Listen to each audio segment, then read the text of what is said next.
Pro wrestling talk from the four corners of parts unknown. This is That Wrestling Podcast. It is the number one podcast in North Bergen, New Jersey. Welcome to That Wrestling Podcast. I am the General, Jason Marchuka. With me always as Kevin Cox, Brian Christie, and Joe. Every week we start the show the same. What are you wearing? What are you wearing? What are you wearing? What are you wearing today? What are you wearing? What are you wearing? What are you wearing today? All right, Joe, we'll start with you. What are you wearing? With all the news that's coming up later in the episode, I figured I'd give one last run to NXT. And what's funny about my shirt is on the back it says,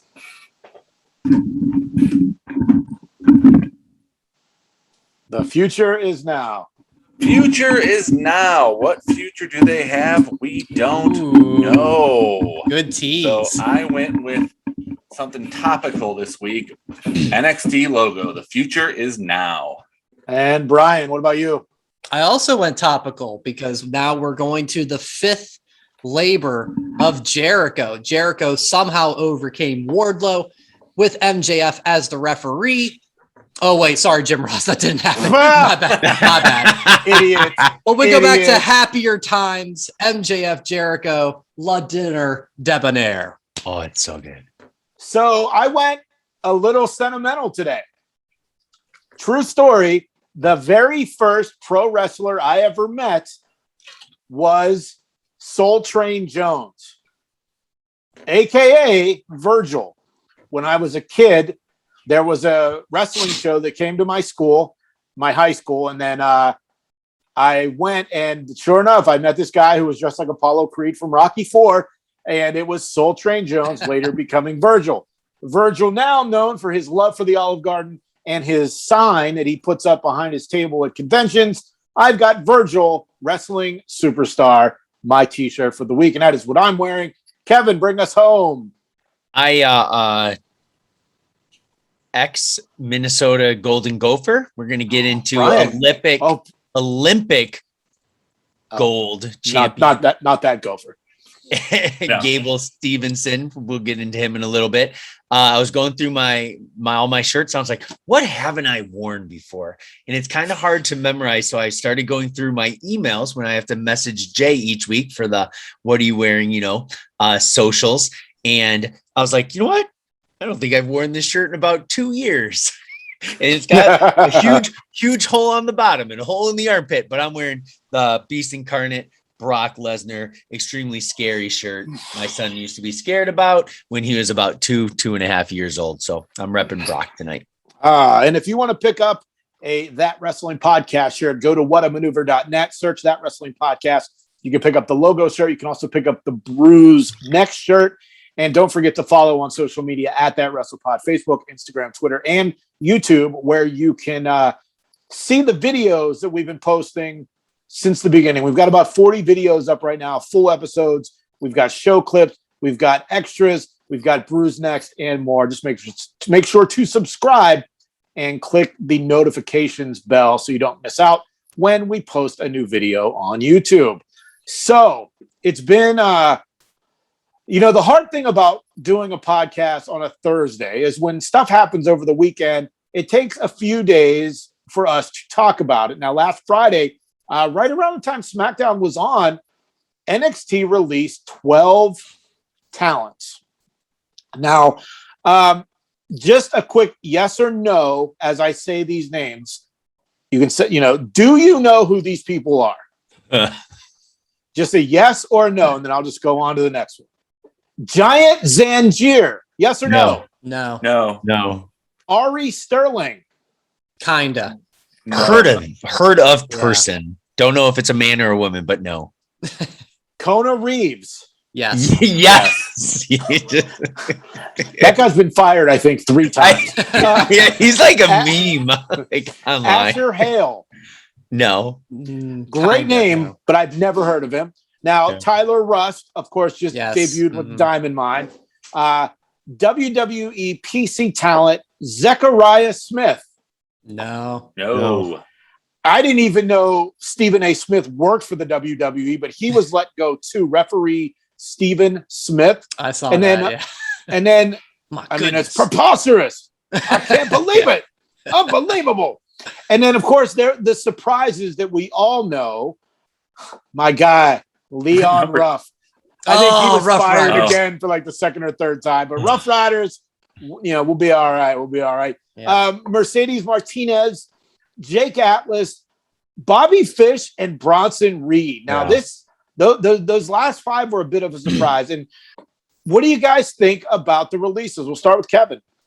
I know you mentioned, Mercedes Martinez. She never did anything for me. Jake Atlas, I think, is the best thing he did. He fought LA Knight the one time, and he looked really good. Like,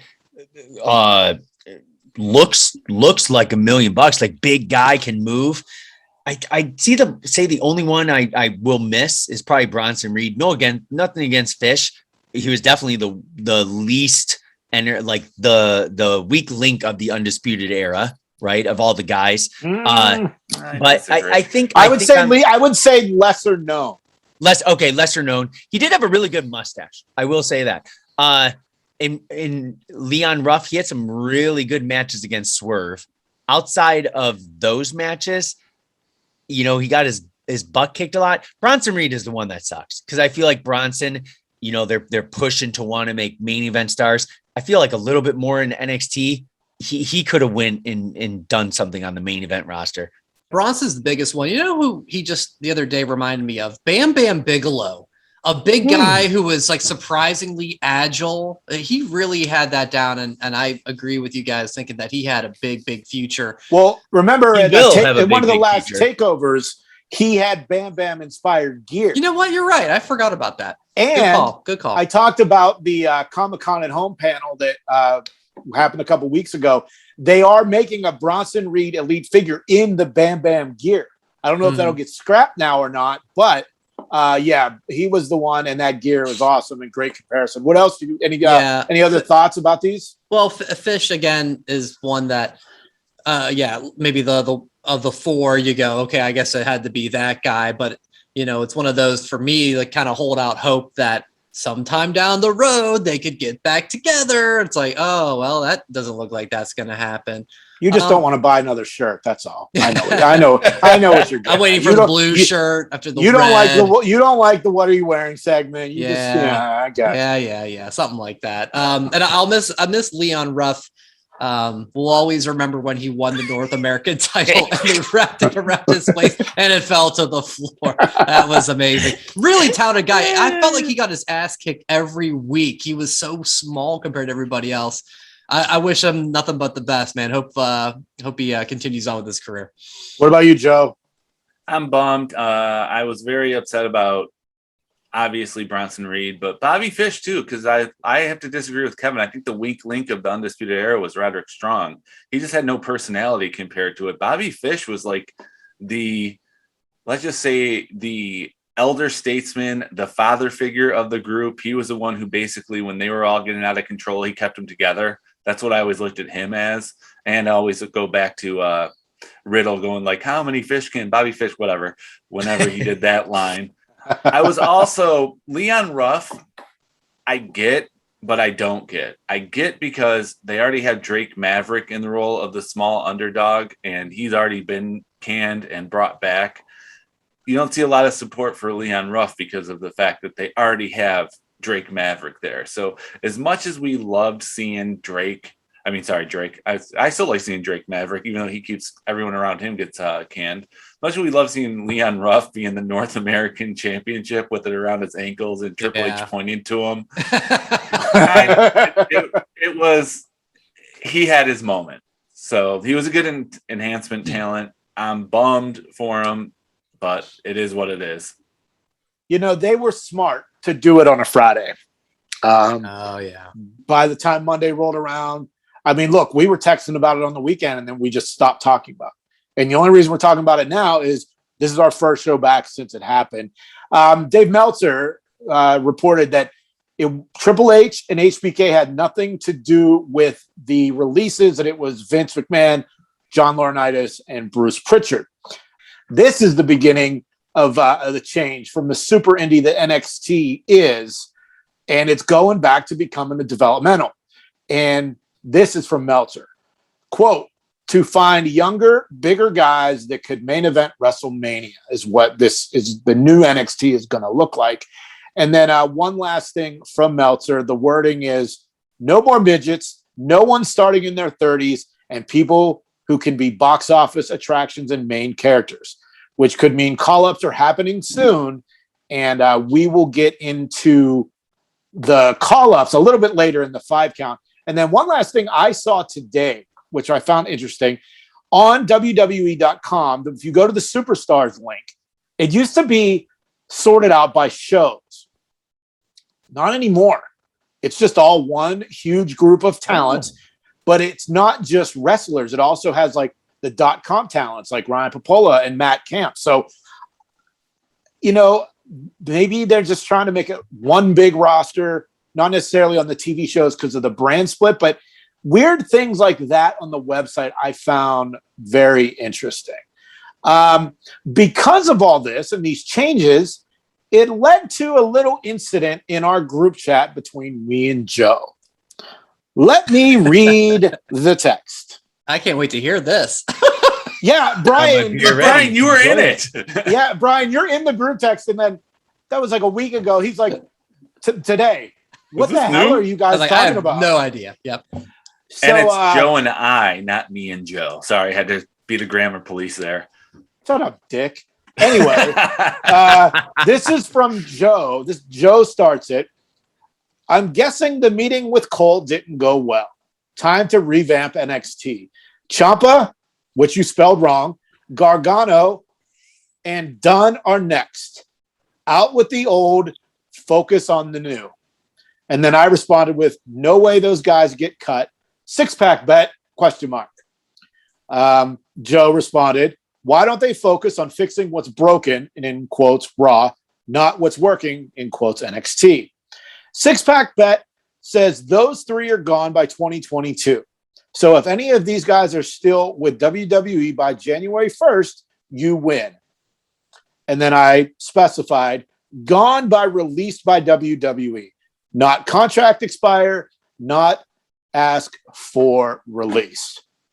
Joe, do you really think Gargano, Ciampa, and Pete Dunne are going to be gone by January 1st? Now, I'm giving you till the Rumble, a little bit 3-week extension. Oh, but did you really think such a nice those guy. 3 are going to be gone? Not Gargano anymore because of the news that happened yesterday with his Candice LeRae is expecting a baby by February. They're not going to release him before the baby is born. They didn't with Mike and Maria. They waited till after the baby was born, and they gave him an extension. So I don't think Johnny Gargano is going to be released. Pete Dunne. So that means I win the 6-pack bet. No, not yet. I said yes. No, it doesn't mean that because a wrench If got they're thrown not into it. If they're not going to release Johnny you can Gargano by the Royal Rumble, I win. No, you can pick someone else. You can pick someone else. No. There was Kevin, no contingency Brian. about knocking up Candice LeRae. Yeah, Joe, that's life, brother. That's life. You can't play on that. Yeah, we can. I don't think so, man. There's no pregnancy contingency here, man. Yeah. Kevin, you're the good guy on this one. What do you think? He knows I'm right. Look how he's turning red. I'm siding with Jay. I can't hear you. My microphone is broken. I knew it. Okay. It does suck with that news. I will keep Gargano in there. It's in writing. The bet was made. Has it been notarized? Yeah. And Johnny is a family to support. Yeah, here's the thing. I even said today, too, once the news came out, and I'm like, well, there's no way they're going to release him and I don't want any of them to go. Let's make it clear. I don't want to see anyone get fired. You put it into the world, Joe. I love NXT. If they don't want it to happen. This is all on you. Really? You put it to the world. Yeah. We got Joe Laurinaitis over here on the show. Slashing budgets. Listen, kid, you had a good run, but you can't have it.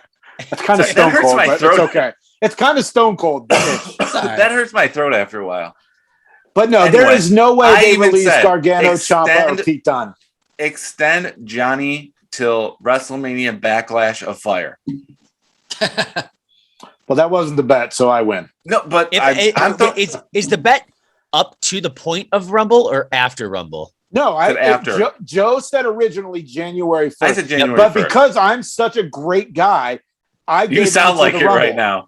No, to the Rumble or through the Rumble? Through the Rumble. No, number 15, At the Kevin. Rumble. That's when it's done. Yeah. Okay, so if 17 gets into the ring. So Gargano can compete in the Rumble and then get released, and then it was. Yes, then Joe. None of them are going to be. Not all three won't leave anyway, so it's not going to be. Even Ciampa said he will not go to the main roster. He'll retire. Pete Dunne is too valuable, whether to NXT or even back to NXT UK. We saw what happened on TV this week. Him and Walter got in each other's face, but it was just the fact that Joe was so quick to fire off that text that because of these potential, changes to NXT. Here we go. I don't want it to happen. I actually want to lose this bet, but let's just say this. I'll let it go. Whatever. But I get to pick the beer based on my attitude towards this bet. No, that doesn't make sense. Head for the mountains of Bush beer. Enjoy. It should. I thought Bush Apple was actually pretty good. I wanted to try that. Yeah. Okay, fine. I'll think of something more natty. Beer Kings. Light. No, man, I get to pick. That's the whole point of the bet. No, I'll think of the champagne of beer. Is that MGD? Miller High Life. High Life. Oh man, we're gonna sidetrack the beer. Have you guys drank any random new beers as of late, Kevin? I know you have one in your. I have. I'm drinking in your glass. It's Oktoberfest time coming up, so in about a month, less than a month, first annual Cocktoberfest takes place. So I'm enjoying a nice Oktoberfest. And anyone who listens to the pod is invited. Yeah, come on down. You want to put your address out there? We got Fozzie playing. No, that's an Angola, Kev. Fozzie Bear on the TV. Waka waka. And you bought like 500 beer glasses, right? We stopped after 40 because we were like, came up just short. This could get a little out of broken glass in the yard, so we're gonna buy 500 koozies. So if you guys can't make it, I'll send some in the mail. Not a 6-pack, but I'll at least send you some koozies to go with one of your 6-packs that one of you will win. That'll be mine. That will be mine. I might, since I'm such a nice guy, I might actually bring you a 6-pack for AEW All Out. Just make sure it's something I like. Oh shit! But if I win, then I just get another one back, so it doesn't matter. But you're not gonna win. I'm not. I was angry. Yeah. Angry. Emotion. It happens. Why don't go back to, you know what? If you want to know about emotions during the podcast or during our time, go back to the archives and watch any or listen to any of Jason's rants about anything. Emotion comes into play, especially on Crown Royal nights. It's better. This is what you guys should do. Keep the bet as is, but make it double or nothing. Side bet. So if Jay wins both, he'll get a 12. Or if he loses, it's a 0. Nah, I'll take my 6. I will take my 6. Moving on. NXT television. I don't really remember anything great happening from it. So unless you guys got something, we're gonna move on. What's her name? There was a person I never saw before. Is her name Gigi? Gigi Donlin was Priscilla Kelly on the Indies. Okay.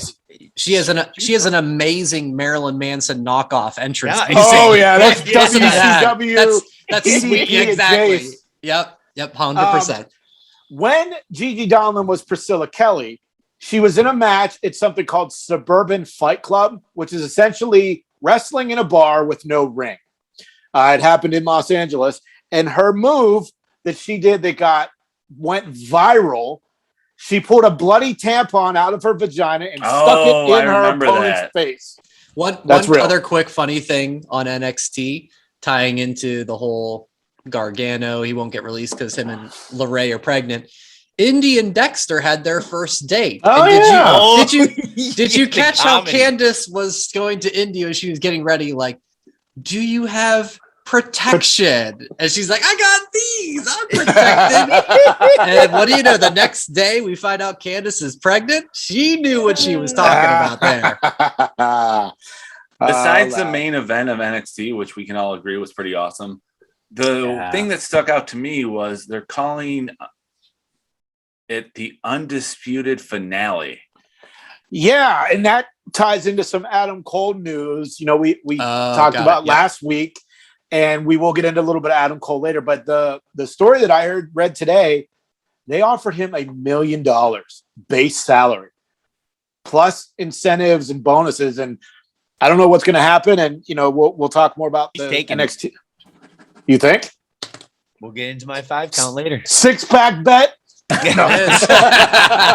That's more of a 112-ounce can bet. So this is something new. We're gonna give it a try and see how it goes. 3 of us are into the Marvel movies, and one of us isn't because he probably likes DC.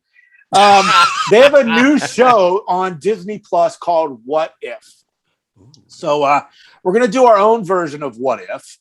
And next Friday, I don't know if you heard, AEW Rampage is in Chicago, and there are talks that CM Punk is supposed to debut. What if CM Punk debuts at Rampage, but as an announcer, not a wrestler? Oof. I don't like it. That's going to be rough. I think the crowd would be. Yeah, that would be terrible. Don't they have enough of ex-WWE guys as announcers? Wait, would that be a 5-person announce team then? I don't know. Mark Henry, Taz, Jericho. Well, you can. Don Callis can't.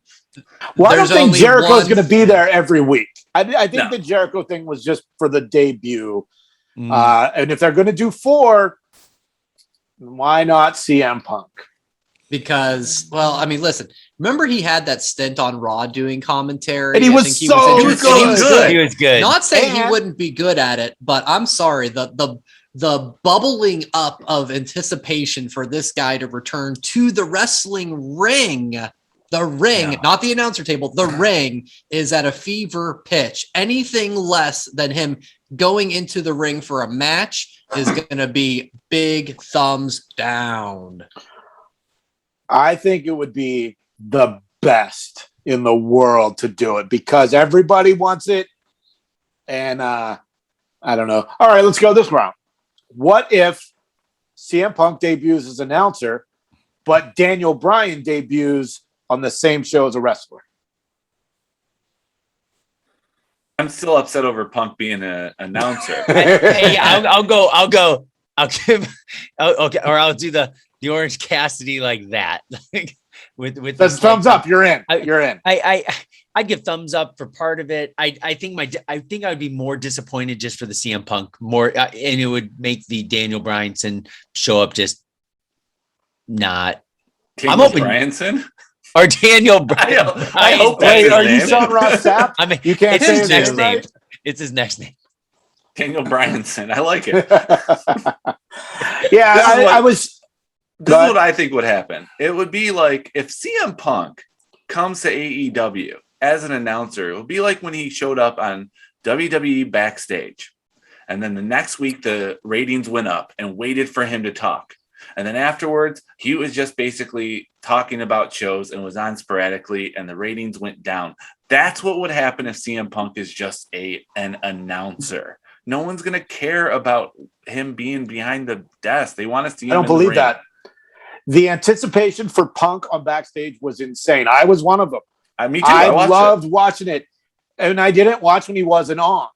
But just to have CM Punk affiliated with AEW, I feel like Tony Khan would go there. No? Better to be affiliated than not at all? Brian? I feel like it's been built up too much for that. You know, if you remember back on the Backstage show, he just came out. You know, it was like Renee kind of said, and we've got a special guest next week, and then called a personality hit. And it was like, oh my God, no one saw that coming. This has been built up now Yeah, Paige went nuts. Samoa Joe went like, I used to wrestle you. So this has been built up for probably about a month now. The rumor has been that he was in talks with a wrestling company again. I just don't see anything less again than him getting into the ring being what the fans would want. And I just, even though I'm sure it would be good in the end, it's been built too much for that.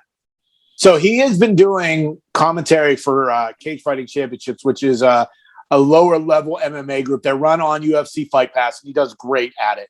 He shows up in episode 3 of Heels this season. Sunday night it debuts on Stars, and he is in episode 3. There was a fun video that was out earlier this week about him.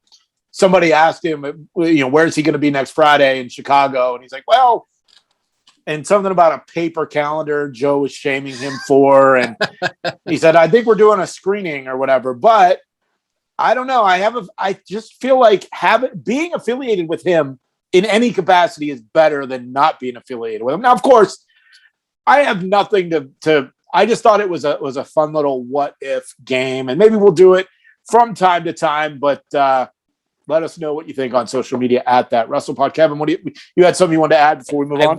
What if you merge those both together? What if he's kind of like Jericho, where he announces and wrestles? CM Punk does a merge of both.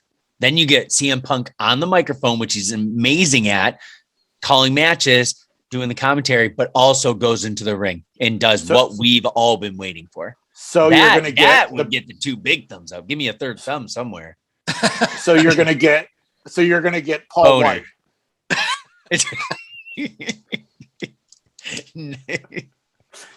I don't know. Does anyone else think his AEW theme is a complete ripoff, or this sung by the same guy who did "Well, it's a big show"? I have no idea. Well, is it Jim Johnson?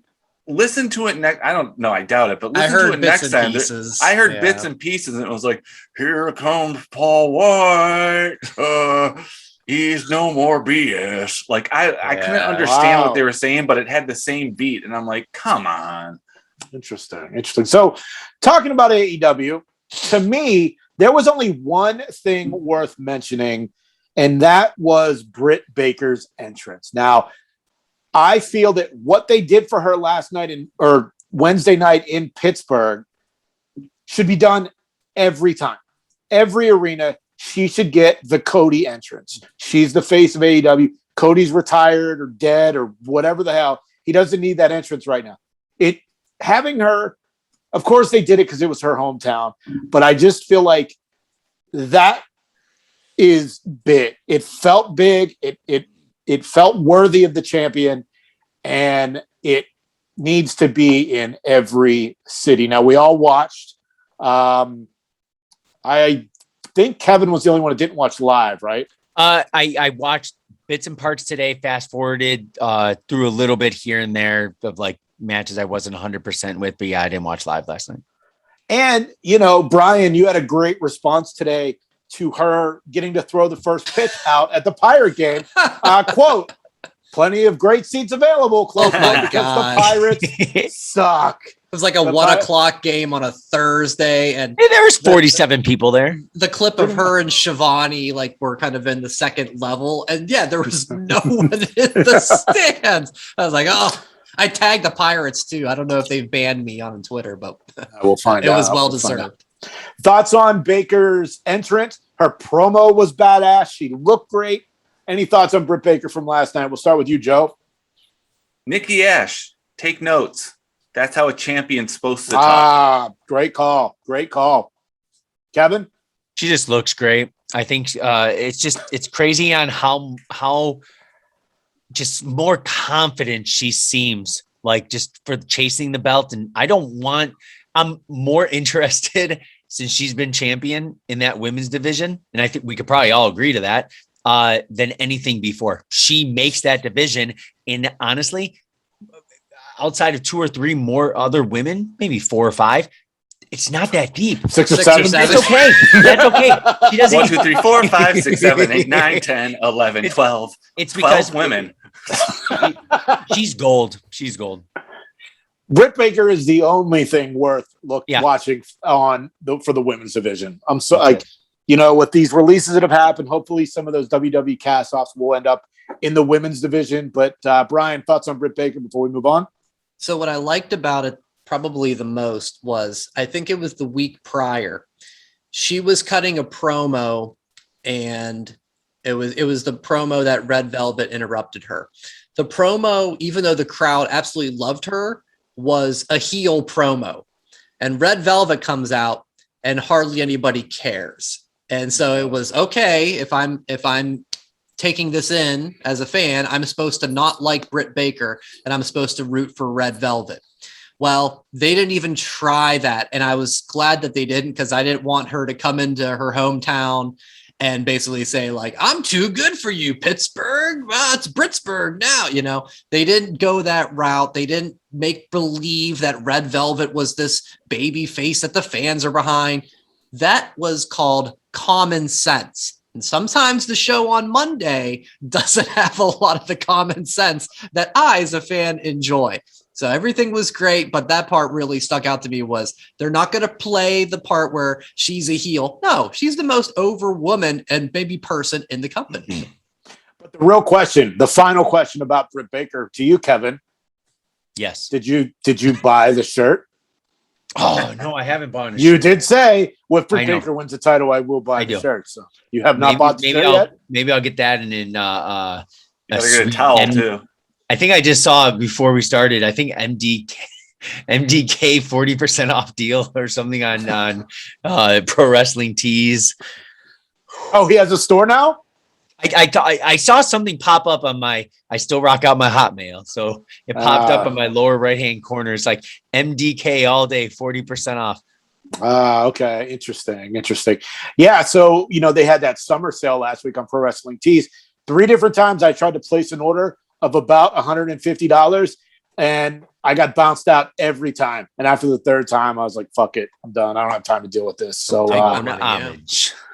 Homage. I almost bought, they put up 10 new Bret Hart t-shirts today. And I told you, Kevin, you love Bret Hart. Did you buy any of the new Bret Hart? I have not even looked at the site yet. I saw the text and I've not even looked at the site yet. Have you seen them? Are they sweet? Oh yeah. They've got this sweet one. Bret Hart and the British Bulldog from SummerSlam 92. So cool.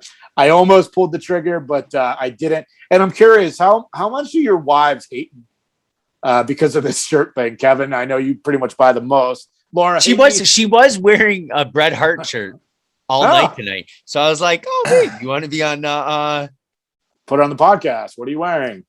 Nope, just gives my wife an excuse to buy more Disney stuff.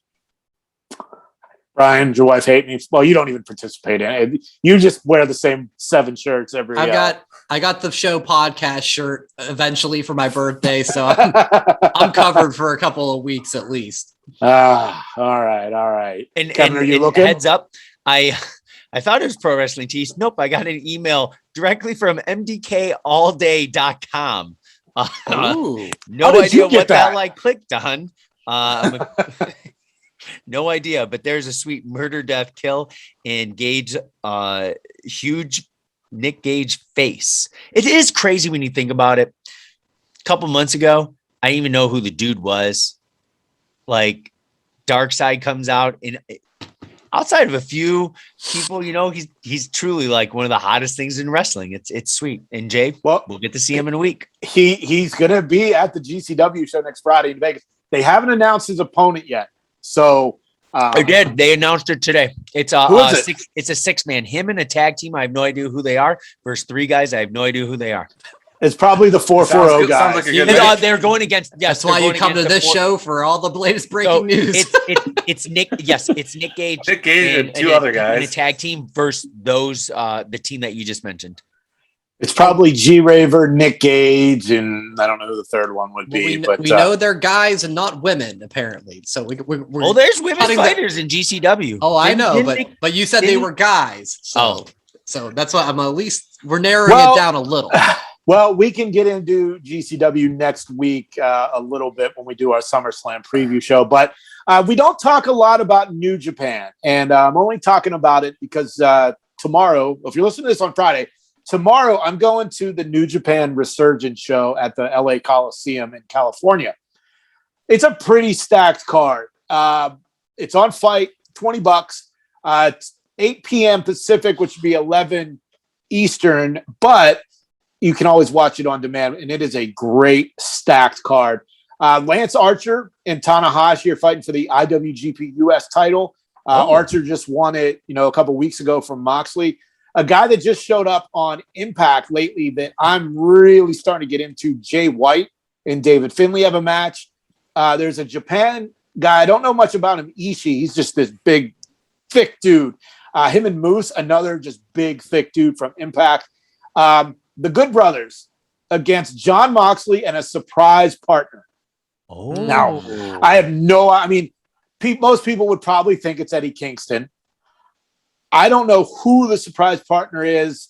I would not be surprised if it's somebody from Japan. I would love to see Okada, just to say I saw Okada live. But I have no idea. Also on the card, Leo Rush is making his return. Cool. Brody King, Chris Dickinson, TJP, Fred Rosser, aka Darren Young, and more. Like I said, it's on the Fight app. We don't talk much about New Japan. I don't know anything about New Japan, but it was just one of those things. I wanted to go see it. It's at the LA Coliseum, which, legendary venue. So go check that out. And then before we get into our 5 count, Brian last week was like jizzing in his pants about the potential of Gable Steveson and his gold medal match happening the next morning after we record. But the first question is, Brian, did you get up early and did you watch the match? So I determined I couldn't watch it. I do not have the Olympic channel was what it was on. I downloaded the app, but I still couldn't get it. So I was live following on Twitter with two wrestling accounts that I found were doing like play-by-play. So I was in bed refreshing like every 45 seconds. That was the extent of it. And well, he did win the gold medal. Did. He apparently it's 2 takedowns. Yeah. 2 takedowns in 18 seconds. And then he wins the gold medal in wrestling. And this week he has won the gold medal in online trolling. Brian, give us the story. The phrase "the hottest free agent" in wrestling or in the world is thrown around a lot, and he is making that play. So Gable is 21. I'm guessing he finished his junior year at Minnesota. So his options are he could go back for his senior year, but then lo and behold on Twitter, he tags at Dana White with the hand high emoji. All right, little MMA tease. 2 days later, he tags the Vin Man, Vince McMahon, with the high emoji. I followed up with that with the favorite clip I've seen of AJ Styles rising from the boneyard with his hand up, holding a little sign that says "such good shit." Thank you to the 76 or so people who liked that tweet. I appreciate it. He's doing the rounds. He was on the Pat McAfee show. He was on Pardon My Take, and they're talking about what was your next move, and even some NFL talk because they feel like wrestling, his skills can translate. It's really going to be interesting to see. It sounds like he's going to have his choice wherever he goes. I made the case last week that he's WWE bound. His brother is in NXT. He's got a great relationship with Triple H and the company already. I would think he would have more money with that than UFC, at least to start. But you know what? He's a guy who really can, blank check. He can do whatever he wants. Maybe he'll even go back to school, which is a surprising move, but anything's possible. Well, with that new rule that college athletes can be paid, can he go back and make a shit ton of money? Absolutely. Exactly. I know Barstool has been sponsoring athletes. Yes. I think Pat McAfee's on that train. Yep. So this week on Daniel Cormier's show, DC and RC, Ryan Clark wants him to go to the UFC. Daniel Cormier thinks he should go to the WWE first, like Brock did. Make a ton of money, become a household name, and then go into mixed martial arts. So what do you want to happen, Brian? I mean, we're, in 2 years at WrestleMania 40, we're not going to remember that 5 count. What do you remember think? it. What do you I want? said it. What do you want him to do? I want him to go WWE. I do. I just think, and it's apples to oranges of collegiate wrestling with the professional wrestling, right? But you can see his athletic ability for being a pretty big guy, for being an Olympic heavyweight. I think the story is right there. He's talked about it in his interviews, how he's a Paul Heyman guy. So you get Paul, if Paul, wants to give you the rub, then he's going to be a big deal. I'd love to see it. Obviously, if he goes UFC, that's going to be cool as well. But I'm hoping he goes WWE. Only time will tell. We'll just have to wait and see what happens. Now, earlier in the show, we were talking about NXT, the releases and the change that is making them essentially going back to developmental. And for this week's 5 count, call-ups are inevitable, apparently. So we're going to talk about the 5 people we want to see brought up to the main roster and how they make their debut. That Wrestling Podcast presents the 5 count.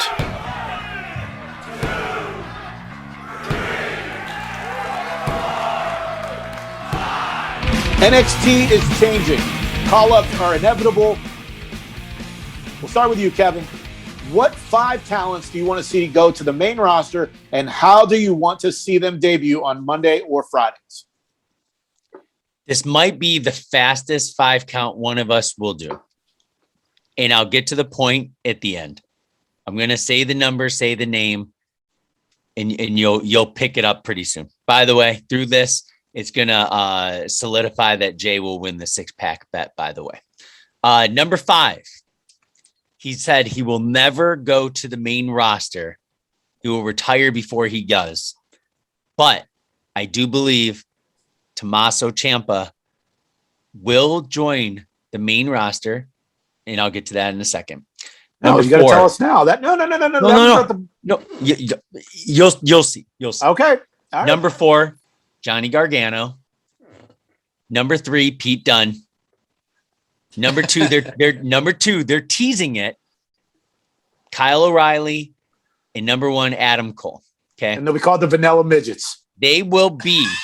No, and I was thinking about this. I'm like, okay, I only went with the US. I only went with the US NXT because I really want Walter. I know that it's so easy to pick Walter. I don't know their vision of NXT UK yet, right? And aren't they making is it in Japan where they want to make another one? They're talking India? Yeah, like, Triple H wants to have performance centers everywhere, but I was thinking of they're the 3 biggest, right? The 2 biggest, Tommaso and Gargano, and then Pete Dunne. He's trimmed up so much. He's dedicated his body to NXT.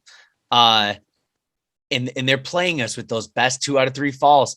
I think they form as a 5-team faction, all show up at the same time, kind of like a Nexus type situation. Nexus was born from NXT, and not saying they're going to be Nexus 3.0, but I feel like they will all join the main roster at the same exact time. Do you have a name? Adam Cole, I played on it earlier. Adam Cole will be the centerpiece and leader of that faction. He will sign that mega deal that's being offered, and that's why I left him as my number 1 on my 5 count.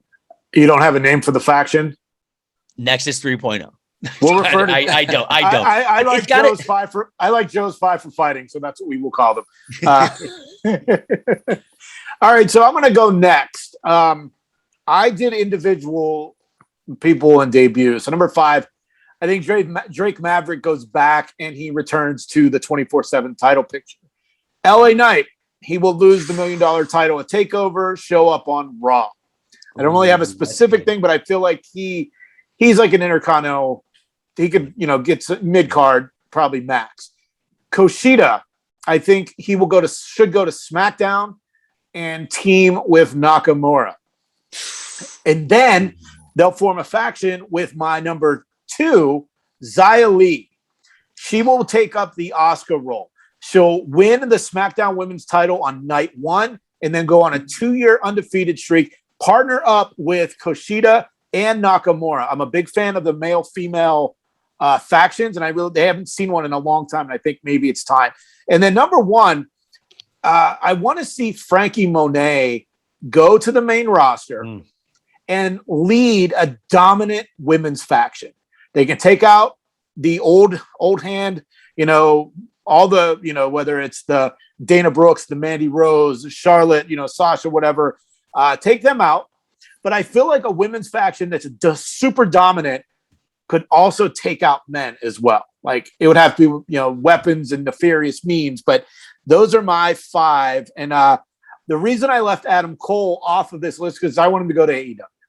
I made that very clear last week. So, Brian, what's your 5 count? My number 5 is actually the same as Kevin's, Tommaso Ciampa. And taking into consideration, he doesn't really want to do it, but how about he comes up and how about he just has a feud with Kevin Owens, 2 NXT legends, right? And just similar personalities, could be great on the promo work. I'd like to see that. So that's my number 5. My number 4 is MSK. I think they're a fantastic tag team. They do such great combo work, and I'll put them on SmackDown and go against the Usos for the tag belts on night 1. My number 3, Cameron Grimes, is going to the moon. He's going to offer cash to not fight his opponents. He's going to come out and he's going to say, I got $10,000 so you don't fight me. We'll see if he brings DiBiase with him. My number 2, excuse me, I went out of order. My number 2 is Cameron. My number 3 is Raquel Gonzalez.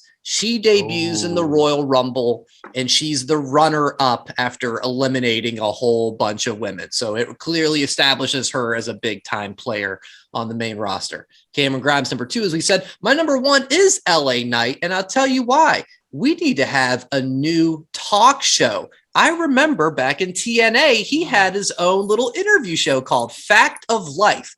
He's going to have one that's called LA Knights. It's going to have a Hollywood feel to it. And dummy. So he can come out and do his mic work. Think about it. Miz TV's played out. We can't do Ding Dong Hello for a while with Bailey being hurt. Let's get a new show on here. Let's get somebody who has the gift of gab. That's LA Knight. That's my number 1. That's good. Joe, Thanks. Bring us home.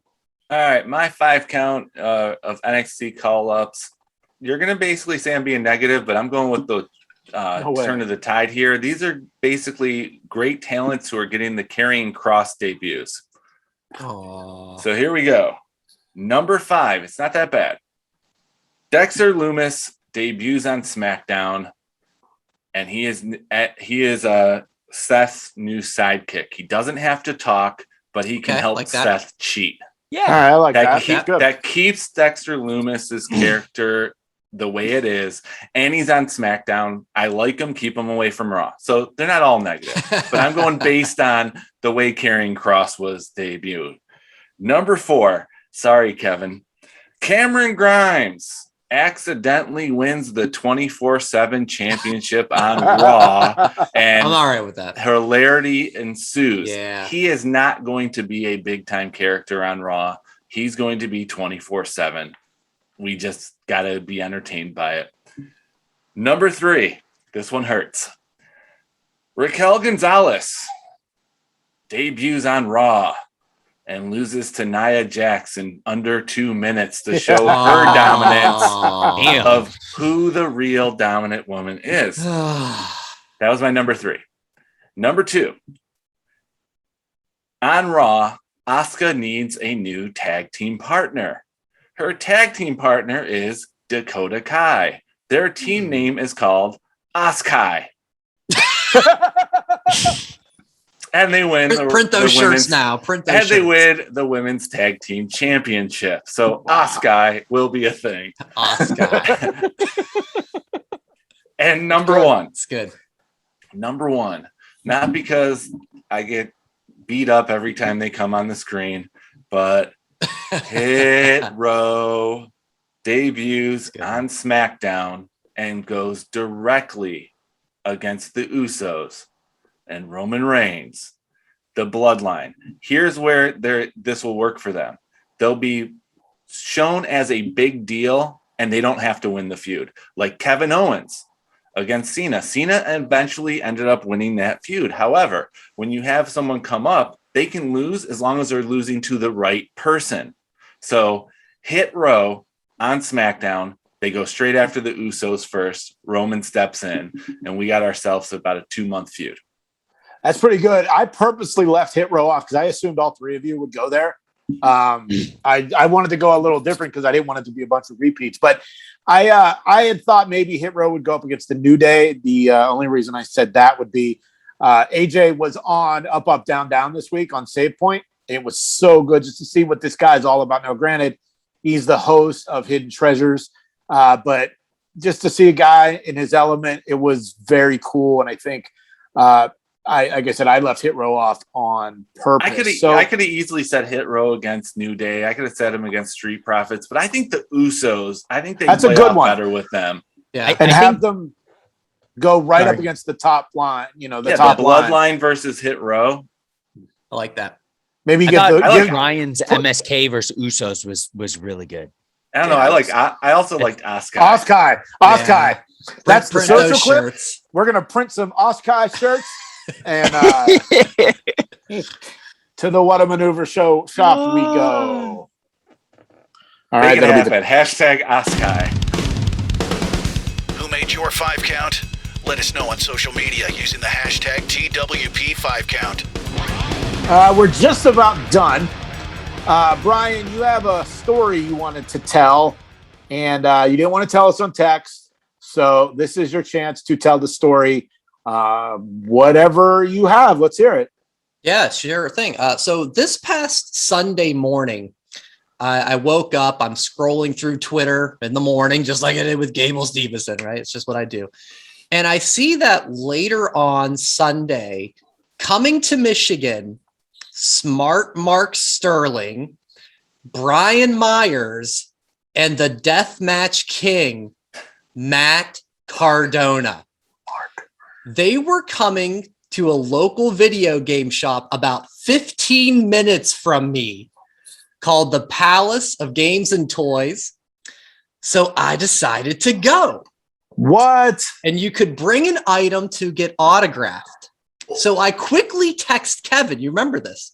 I text Kevin Sunday morning and said, "Hey, Kev, can you email me the picture of me, you, and Joe wearing the Broski headband at your wedding?" I said, "I'll explain later." Wow. Give me a minute. I'm going to do it. So thank you, Kevin. That's awesome. I got it. And that afternoon, I made my way to the store. But I got something. You know, I'll let's do a quick pause, Jay, on the recording. All right. Because I got something else. I forgot to get ready for this part of the story. 1 second. Hey, we're live, pal. Nice. Joe, you're actually funny this week. I was going to say, Joe brought the funnies. So I go to the store. I go to the Palace of Games and Toys, and I'm waiting outside in the line. And shockingly, walking up to the other side of the store, look who this is. It's Danhausen. Danhausen. Wow. Danhausen. Guys, I literally just started laughing out loud because if you can picture, I'm like right outside the entrance to the store, and he just starts walking toward me, and you get a second of going like, "Is this really him?" And it was, and he just zooms right past me and crashes the autograph signing. And, you know, they did some filming of him, like he handed him like a fake hardcore title that was made out of cardboard for him to autograph. And they did like their little thing. And I'm watching this. And then it was funny because when they like wrapped up, clearly it was completely unplanned because like Danhausen got out of character and was like, "Was that okay, guys? Is that cool?" So he really did surprise them with his appearance. I'm sure it's going to be up on YouTube real soon because they are filming this, as it turns out. So that was the first surprise. So then it gets to be my turn. I come on up. I congratulate all three of them on their success. And then I show Matt the picture of the Broski headbands at the wedding from nearly 10 years ago. I also had to say that to Kev. Kev, how long you been married now? Yeah, it'll be 10 years in December. And they go, he doesn't know he's so giddy right now. No way. Yeah, they were like, oh, that's man. cool. They were joking like, oh, the bride run away as soon as she saw that. And I'm like, no, Laura was cool. They filmed it. Maybe it will make their vlog. We'll have to see. So how and cool you did have that wrestling podcast t-shirt on. Great job. I did. I went back and forth, but I said, we got to do it. So yeah, the guys all signed it on an autograph there. So shout out to Matt, Brian Myers, and Smart Mark Sterling. So it was really cool. Kevin, Joe, it was like, you guys were with me in spirit. That's awesome. Now, I wasn't. As for you, Jason. Uh-oh. Well, I didn't want you to feel left out. So my friend, I have something special that I want to share with you. All right. Stand by. Oh, by. boy. Stand by. Stand by. This is good. Fuck you. Love ya. Love ya. All right, here we go. Oh. What is this? Broski loves calling. Yeah. Jason, are you watching? Jason, come here. Come a little closer. I got a message for you, Jason. Come here, Jason. Jason. Hey, Jason. You're a fucking mark. There